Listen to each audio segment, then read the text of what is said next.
Assalamualaikum dear students, hope you are doing well and your preparation is going good. तो आज से हम start करने जा रहे हैं computer series for JK SSB examinations from basic to advance and this is the first lecture of this series, that is introduction to computer. But before we proceed with the lecture, let me clear some of the points.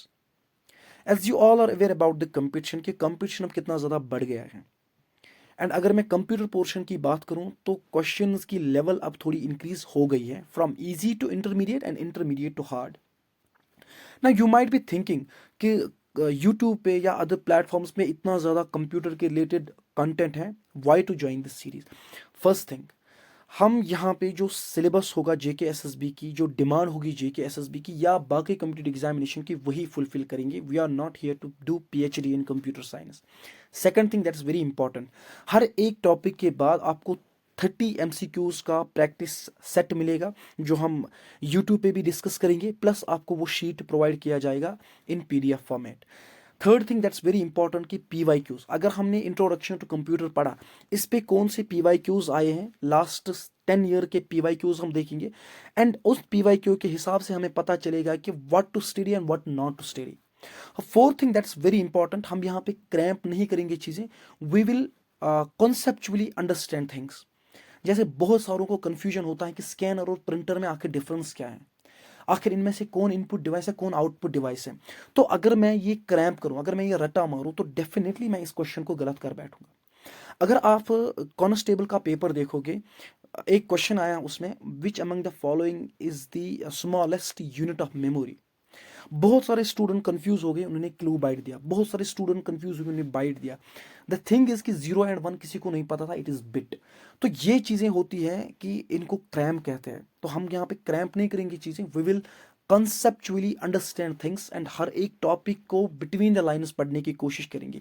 अगर हम competition की बात करें, वो काफ़ी ज़्यादा बढ़ गई है. अब सिलेबस को हमें थोड़ा बहुत सिलेबस के बियॉन्ड भी हमें जाना है and that will be the benefit of the series कि हम थोड़ा सिलेबस के बियॉन्ड जाने की कोशिश करेंगे. आई होप ये चीज़ें आपको क्लियर हुई होगी एंड जो भी मैं कहूँगा दैट वुड बी फुलफिल्ड. इंशाल्लाह हम 40 या 40 to 50 लेक्चर्स हम पढ़ेंगे, बट वेरी कंसाइज वे में, कोई डिटेल में पढ़ने की ज़रूरत नहीं है. What is the demand of JK SSB वो हम फुलफिल करेंगे. Will not go for the elaboration of the concept. अगर हम इलाबरेट करेंगे, फॉर एग्जांपल कंपाइलर और इंटरप्रेटर पे क्वेश्चंस आ रहे हैं, अगर हम इनको इलाबरेट करेंगे तो इन पे 2-3 लेक्चर लग जाएंगे. But we are not here to do the software engineering, we are not here to do PhD. We are here to fulfill the JK SSB demand and we are here to clear the examinations. That's it. I hope ये points आपको समझ में आए होंगे. Now let's clear the introduction to the computer from the very basic. हम start करेंगे to advance. एक और पॉइंट यहाँ पे क्लियरिफाई करूँगा. देखिए, बेसिक लेवल पे क्वेश्चंस अगर आएंगे तो सिंपल से कैरेक्टरिस्टिक्स ऑफ कंप्यूटर पे आ सकते हैं, या रैम पे आ सकते हैं, या मेमोरी पे आ सकते हैं. अब अगर इसी बात पे एडवांस पे आएंगे तो किसी सॉफ्टवेयर पे आएंगे, जैसे MS ऑफिस पे आते हैं. MS ऑफिस को अगर हम और तोड़ेंगे, वहाँ पे एक्सेल पे क्वेश्चंस आते हैं. अगर आप पटवारी के एग्जाम देखेंगे, वहाँ पे फार्मूलाज पे क्वेश्चन पूछे गए थे. अगर आप और ज़्यादा इस पे डिटेल, तो इस पे शॉर्टकट्स पे क्वेश्चन पूछे गए थे, तो उनको हम डिटेल में पढ़ेंगे, but with practical. That's important. उस टाइम मैं अपने कंप्यूटर की स्क्रीन आपके साथ शेयर करूँगा. डेफिनेटली जो भी फार्मूलाज हैं, जो भी PYQ बेस पे हमें फार्मूलाज के बारे में पता चलता है, उनको हम देखेंगे कि क्या करते हैं. जो भी शॉर्टकट्स हैं उनको हम प्रैक्टिकली करेंगे and that will be the beneficial. जितना हम प्रैक्टिकल एक्टिविटी करेंगे उतना ज़्यादा हमें वो क्लियर होगा अपने माइंड में, उतना ज़्यादा वो रिपीट होता जाएगा. ज्ञान की बातें बहुत हो गई. Now let's proceed with the lecture. और जो पहली डिफिनेशन आ रहे हैं, that is what is a computer. A computer is an electronic device. क्या है बेटा? एक इलेक्ट्रॉनिक डिवाइस है. एक बेसिक क्वेश्चन बन सकता है इस पे, computer is a dash dash device. तो आपको क्या याद रखना है बेटा? It is an electronic device. दूसरा पॉइंट क्या कहता है? कंप्यूटर को डिराइव कहाँ से किया गया है? लैटिन वर्ड से किया गया है. कहाँ से डिराइव किया गया है बेटा? लैटिन वर्ड से डिराइव किया गया. एंड क्वेश्चन में भी like computer is derived from dash dash word. तो क्या याद रखना है बेटा? लेटिन वर्ड याद रखना है. ठीक है ना? लेटिन वर्ड क्या है? कंप्यूटरी. क्या है बेटा? कंप्यूटरी, जिसका मतलब है टू कैलकुलेट और टू काउंट.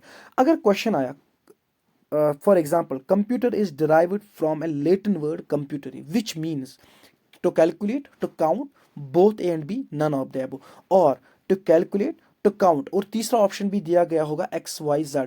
तो इनमें से कौन अप्रोप्रिएट होगा ज़्यादा? तो to calculate is the most appropriate one.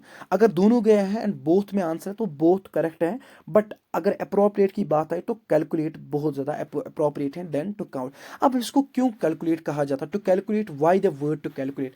It is because कि जो पुराने ज़माने में कंप्यूटर बनाए गए थे उनका प्राइमरी पर्पज़ ही था कैलकुलेशन का, ठीक है ना।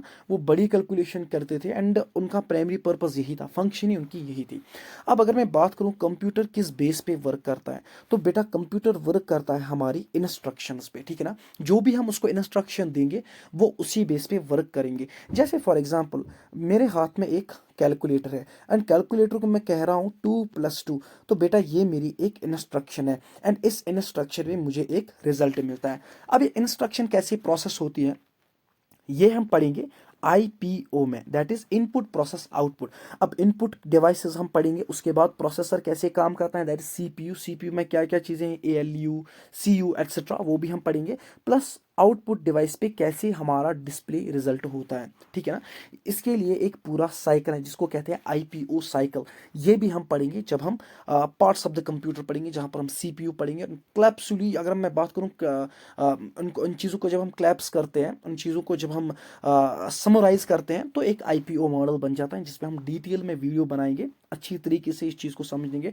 एंड अगर मैं जेके एसएसबी की बात करूँ तो कंटिन्यूसली इस पे 1 या 2 क्वेश्चन आते हैं, दैट इज आईपीओ। एंड बहुत सारे स्टूडेंट्स को इसके बारे में पता ही नहीं है कि आईपीओ कोई चीज़ होती है, ठीक है ना।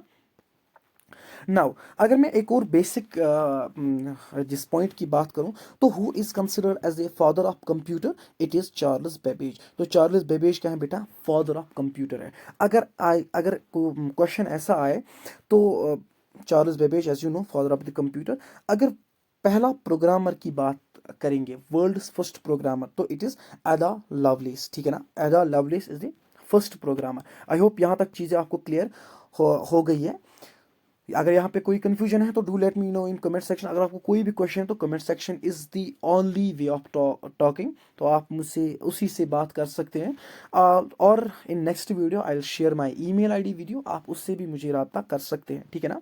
उसके बाद जो हमें तीसरा पॉइंट यहाँ पे क्लियरफाई करना है, दैट इज जो चार्ल्स बेबेज था, ये भी क्वेश्चन आता है। ये क्या था, एक इंग्लिश मैकेनिकल इंजीनियर था, ठीक है ना। इस पे भी क्वेश्चन बन सकते हैं, as an English mechanical engineer, जिसने एक मैकेनिकल कंप्यूटर बनाया। फर्स्ट मैकेनिकल कंप्यूटर किसने बनाया है बेटा, चार्ल्स बेबेज ने, ठीक है ना। कब बनाया है, 19 सेंचुरीज में, ठीक है ना, अर्ली 19 सेंचुरीज में क्या बनाया है बेटा, मैकेनिकल कंप्यूटर बनाया है। किसने बनाया है, चार्ल्स बेबेज। वो सेकंड था, थर्ड था कि फर्स्ट था, इट वाज द फर्स्ट, ठीक है ना, फर्स्ट मैकेनिकल कंप्यूटर। ऐसा भी क्वेश्चन आ सकता है, first mechanical computer was invented by Charles Babbage होगा, तो Charles Babbage is the correct answer. I hope यहाँ तक आपको समझ में आया होगा ना। अगर आप जेके एसएसबी का ये सिलेबस देखोगे तो वहाँ पे आता है characteristics of computer. And to be honest, अगर क्वेश्चन बन सकता है इस बेसिक्स में, तो यहाँ पे मुझे बहुत सारे चांसेस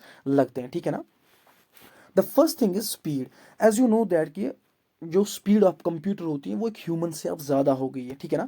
एक कैलकुलेटर को ह्यूमन डिफीट नहीं कर सकता है स्पीड वाइज। अगर हम कैलकुलेटर को कितनी भी बड़ी कैलकुलेशन देंगे वो उसको आसानी के साथ विद इन सेकंड्स करेगा, जिसको ह्यूमन को बहुत सारा टाइम लग सकता है। आई होप यहाँ तक आपको समझ में आया होगा। एक स्मॉल सा प्रोजेक्ट एक बच्चे ने बनाया था, पाई कैलकुलेटर। जिस पाई को हम 1 लाख डेसिमल तक बहुत सारा टाइम इन्वेस्ट करते हैं, वहाँ पर आपको सिंपल लिखना है कि कितने डेसिमल तक आपको एक पाई का वैल्यू चाहिए। वो क्लियर आपको एक प्रोग्राम उसने बनाया है पाई कैलकुलेटर का, वो पूरा आपको 1 लाख तक जितनी भी डिसिमल है विद एक्यूरेसी के साथ वहाँ पे डिस्प्ले करता है। तो जो स्पीड ऑफ अ कंप्यूटर है वो काफ़ी ज़्यादा हाई है और ह्यूमन से भी बियॉन्ड है, ठीक है ना। आई होप ये यहाँ तक आपको पहला चीज़ समझ में आई होगी। एक्यूरेसी, एक्यूरेसी का मतलब होता है जो रिजल्ट है कंप्यूटर का वो एक्यूरेट होता है, एरर फ्री होता है। अब सर एरर फ्री कब होगा, जब हम यहाँ से इनपुट देंगे एरर फ्री, वहाँ से आउटपुट भी एरर फ्री होगा, ठीक है ना। वहाँ से आउटपुट भी एक्यूरेट होगा। एक्यूरेट का मतलब होता है जैसे for example 2+2 as we all know it is 4। अगर कंप्यूटर ने 3 दिया तो हम इसको नहीं कह सकते कंप्यूटर इज एक्यूरेट, हम इसको कहेंगे computer is accurate. The result must be appropriate and accurate, ठीक है ना, तो इसको कहते हैं एक्यूरेसी। आई होप यहाँ तक आपको समझ में आया होगा। Automation, the third thing, automation का मतलब होता है एक बार हमने प्रोग्राम किया तो बार बार प्रोग्राम करने की ज़रूरत नहीं है, अब ये खुद ब खुद टास्क परफॉर्म करेगा। Again I will take an example of calculator. Calculator में वन टाइम प्लस की फंक्शन फिक्स्ड है, प्लस की फंक्शन फिक्स की गई है, प्लस का प्रोग्रामिंग फिक्स की गई है, इसको एडिशन करना है। टू प्लस जितनी बार प्लस होगा उतनी बार एडिशन होगी, ठीक है ना। तो ये एक बार फिक्स किया गया है, बार बार इसको बनाने की जरूरत नहीं है। One time it is been fixed और ये बार और ये रिपीटेडली अपना काम ऑटोमेटिकली करता है। So this was the third. And fourth क्या है बेटा, वर्सटैलिटी। वर्सटैलिटी का मतलब होता है बहुत सारे जॉब्स एक साथ करना। एक ह्यूमन को अगर हम 5 या 6 जॉब्स एट अ टाइम देंगे तो वो थक जाएगा, एंड कंप्यूटर अब थकता नहीं है। कंप्यूटर कभी भी थकता नहीं है। कंप्यूटर बहुत सारे wide range of task perform करेगा, या एक छोटी सी छोटी कैलकुलेशन हो या फिर एक बड़ी सी बड़ी कॉम्प्लेक्स प्रॉब्लम सॉल्विंग हो, ठीक है ना। This was versatility. उसके बाद स्टोरेज। स्टोरेज का मतलब होता है बेटा ये एक एरिया होता है, या फिर मैं कह सकता हूँ एक कंटेनर होता है एक कंप्यूटर में, जहाँ से हम अपना डेटा स्टोर करते हैं। एंड अगेन यहाँ से भी क्वेश्चंस बनते हैं जेके एसएसबी में। यहाँ पर हमें पढ़ना है बेटा रैम पढ़ना है, रोम पढ़ना है, एस रैम पढ़ना है, डी रैम पढ़ना है, या कॉम्पैक्ट डिस्क पढ़ना है, फ्लॉपी डिस्क पढ़ना है। अगेन कॉन्स्टेबल का अगर आप टेलीकम्युनिकेशन का एग्जाम देखोगे वहाँ पे भी कॉम्पैक्ट डिस्क पे मैग्नेट मतलब ना मैग्नेटिक डिस्क पे क्वेश्चन आया था, एंड आई थिंक दैट कि उस पर कम्पैक्ट डिस्क का जो वो करेक्ट आंसर था। सो उसके बाद अगर हम देखेंगे दैट इज कनेक्टिविटी।